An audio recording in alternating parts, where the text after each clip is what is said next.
It was a dark night. It was a cold night.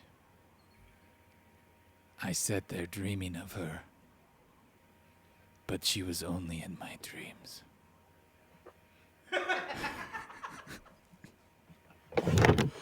I wanted, I wanted to hold her hand, Do you want me to read aloud? Is that what you want? but I knew I could not.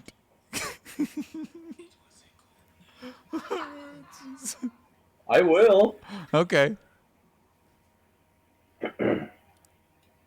Where's the beginning of a sentence? Character. Of his dealings with men, the Eldar indeed knew nothing at that time, and learnt but little afterwards, but that a darkness lay upon the hearts of men, as the shadow of the kinslaying and the doom of Mandos lay upon the Noldor.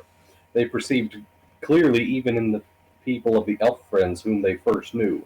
To corrupt or destroy whatsoever arose new and fair was ever the chief desire of Morgoth, and doubtless he had this purpose also in his errand, by fear and lies to make men the foes of the Eldar, and bring them up out of the east against Beleriand. But this design was slow to ripen, and it was never wholly achieved, for men, it is said, were at first very few in numbers, whereas Morgoth grew afraid of the growing power and upon the union of the Eldar, and came back to Angband, leaving behind at that time but few servants, and those of less might and cunning. Now Felagund learned from Beor that there were many other men of like mind who were also journeying westward. Others of my kin have crossed the mountains, he said, and they are wandering not far away, and the Haladin, a people from whom we are sundered in speech, are still in the valleys on the eastern slopes, awaiting tidings before they venture further. There are yet other men whose tongue is more like to ours, with whom we have had dealings at times. They were before us on the westward march, but we passed them, for they are a numerous people, and yet keep together and march slowly, being all ruled by one chieftain whom they call Marach. Just doing it for you? Oh, yeah. Okay, I'll keep going then. Now the green elves of Osiriand were troubled by the coming of men, and when they heard that a lord of the Eldar from over the sea was among them, they sent messengers to Felagund. Lord, they said, if you have power over these newcomers, bid them return by the ways they came, or else to go forward, for we desire no strangers in this land to break the peace in which we live. And these folk are hewers of the trees and hunters of birds. Therefore we are their unfriends, and if they will not depart, we shall afflict them in all the ways that we can. Then, by the advice of Felagund, Beor gathered all the wandering families and kindreds of his people, and they removed over Gelion, and took up their abode in the lands of Amrod and Amras, upon the banks of the Kelon south of Nan Elmoth, near to the borders of Doriath, and the name of the land thereafter was Estolad, the encampment. But when after a year had passed, Felagund wished to return to his own country. Beor begged leave to come with him, and he remained in the service of the king of Nargothrond while his life lasted. But in this way he got his name, Beor, whereas his name previously had been Balin, for Beor signified vassal in the tongue of his people. The rule of his folk he committed to Beren his son, and he did not return to Estolad. Soon after the departure of Felagund, the other men of whom Beor had spoken came also into Beleriand. First came the Haladin, but meeting the unfriendship of the Green Elves, they turned south and dwelt in Thargelion, in the country of Caranthir, son of Fëanor. For a time they had peace, and the people of Caranthir had paid little heed to them. In the next year, Merak led his people over the mountains. They were a tall and warlike folk, marching in ordered companies, and the elves of Assyrian hid themselves and did not waylay them. But Merak, hearing that the people of Beor were dwelling in a green and fertile land, came from the dwarf road, and settled in the country south and east of the dwellings of Beren, son of Beor, and there was great friendship between those peoples. Felagund himself often returned to visit men, and many other elves out of the Westlands, both Noldor and Sindar, journeyed to Mordor. Escalad, being eager to see the Edain, whose coming had long been foretold. Now, Atani, the second people, was the name given to men in Valinor in the lore that was told of their coming.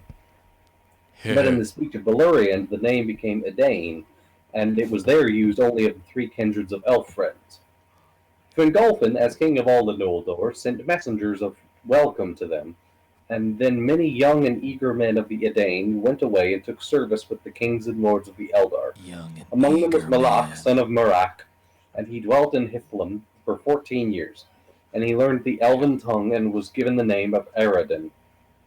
The Edain did not dwell content in Estelad, for many still desired to go westward, but they did not know the way. Before them lay the fences of Doriath, and southward lay Sirion and its unpassable fens. Therefore the kings of three houses of the Noldor, seeing hope of strength in the sons of men, sent word that any of the Edain that wished might remove and come to dwell among their people. In this way the migration of the Edain began. At first little by little, but later in families and kindreds. They arose and left Estelad, until after some 50 years many thousands had entered the lands of the kings. Many of these took the long road northwards, until the ways became well known to them. The people of Vaor came in Dorthonion, and dwelt in lands ruled by the house of Finarfin.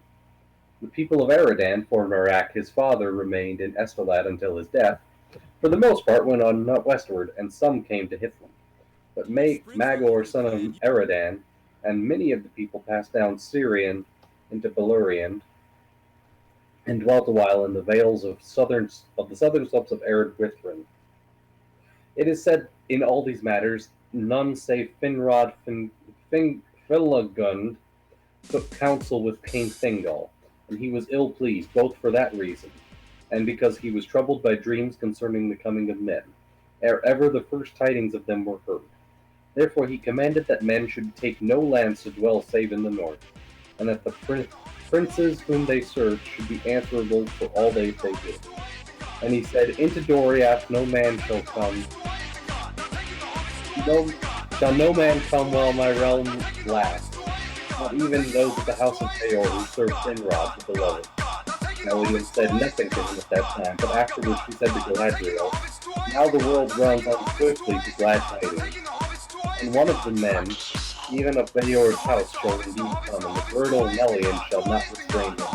For doom greater than my power shall send him, and the songs that shall spring from that coming shall endure when all Middle-earth is changed. But many men remained in Escalad, and there was still a mingled people living there years after, until in the ruin of Beleriand they were overwhelmed or fled back into the east. Beside the old who deemed that their wandering days were over, there were not a few who desired to go their own ways, and they feared Eldar and the light of their eyes. Then dissensions awoke among the Edain, the shadow of Morgoth may be discerned. But certain it is that he knew of the coming of men into Beleriand, and their growing friendship with the elves. And the leaders were discontent with Bere of the house of Baal, and Amlak, one of the grandsons of Merak. And they said openly, We took long roads, desiring to escape the perils of Middle-earth and feed the dark things that dwell there. For we heard that there was light in the west, but now we learn that the light is beyond the sea. Thither we cannot come, whether the gods dwell in bliss. Save one, for the Lord of the Dark is here before us, and the Eldar, wise but fell, who make endless war upon him. In the north he dwells, they say, and there is the pain and the death from which we fled. We will not go that way. And this has been Nathan reading you a story. I guess we're done then. We'll see you next time on Nathan Reads You a Story. Good evening and good night.